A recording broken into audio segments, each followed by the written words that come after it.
देखो, अभी हमने बताया था कि किसी भी कक्षा में जो इलेक्ट्रॉन का भराव है वो 2n² नियम के अनुसार होता है। तो इसमें n की वैल्यू का मान क्या रखा, अगर 1 रखा तो उसमें 1 का स्क्वायर क्या होगा, 1 होगा। तो 2 × 1 = क्या हो गई, 2। तो 2 का मान क्या दिया गया, k, मतलब k कक्षा में कितने इलेक्ट्रॉन होंगे, 2 इलेक्ट्रॉन रहेंगे। इसी प्रकार से क्या हुआ, इसी प्रकार से जब n का मान क्या रखा अपन लोग ने, 2 रखा, तो क्या होगा, 2 का स्क्वायर कितना होगा, 4 होगा। तो 4 का गुणा 2 में करेंगे तो कितना आएगा, 8। तो तो इसका मान क्या दे दिया, n = 2 के लिए n = 2 का मान क्या दे गया, l। तो l में कितने इलेक्ट्रॉन रहेंगे, 8 इलेक्ट्रॉन रहेंगे। जब n का मान कितना रखा है, 3 रखा है, तो इसमें 3 का स्क्वायर कितना हुआ, 9। तो 9 × 2 कितना हुआ, 18। तो इसमें 18 है, तो इसका मान क्या दिया गया, m। थर्ड कक्षा के लिए क्या दिया गया, m दिया गया। m कक्षा में कितने आए इलेक्ट्रॉन, 18। इसी प्रकार n का मान कितना रखा गया, 4, और 4 का स्क्वायर कितना होता है, 16। तो 16 × 2 32 है।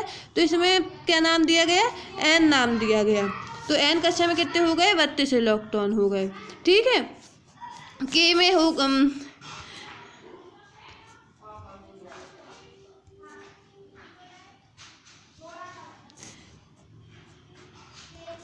मतलब कि के कक्षा में कितने हो गए इलेक्ट्रॉन, 2। के में कितने हो गए, 2 हो गए हैं। और के में 2, एल में हो गए हैं 8, एम में हो गए 18 इलेक्ट्रॉन, एन में हो गए 32 इलेक्ट्रॉन। और अगर किसी कक्षा में जब इलेक्ट्रॉन चारों ओर ऐसे ऐसे घूमेंगे तो उनका क्या होगा, कोणीय संवेग होगा। तो कोणीय संवेग का मान क्या होगा, mvr = nh/2π होगा। ठीक है, जिसमें क्या होगा,